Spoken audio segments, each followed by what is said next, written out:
শীতকালের বিকালে জুজুর পাপাকে তো ঘরে পাওয়াই যায় না, সবসময় ঘুড়ি আর লাঠাই নিয়ে মাঠের মধ্যেই পড়ে থাকে।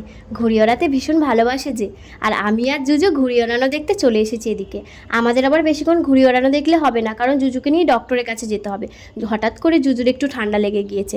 আর এই যে আমরা ডক্টরের কাছে যাওয়ার জন্য বেরিয়েও পড়েছি। আর এই যে আমাদের টোটো চলে এসেছে। আজকে কিন্তু আমরা বাইকে যাব না, কারণ বাইকের হাওয়া লাগলে জুজুর বেশি ঠান্ডা লাগতে পারে। সেই জন্য আমরা টোটোয় করে যাব। টোটোর চারিদিকটা ভালো করে পর্দা দিয়ে ঘিরে দেওয়া হয়েছে, যাতে হাওয়াটা একটু কম লাগে। আর এদিকে ডক্টরের কাছে চলে এসেছি।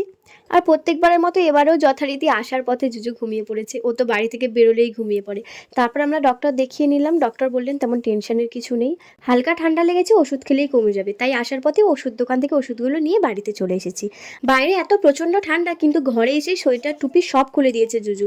এই জন্য ওর ঠান্ডাটা বেশি লাগে। এখন ওয়েদারটা ভীষণ খারাপ, আপনারা সবাই আপনাদের বাচ্চাদেরকে সাবধানে রাখবেন। আর আমার ভিডিওটা ভালো লাগলে চ্যানেলটা সাবস্ক্রাইব করে দেবেন।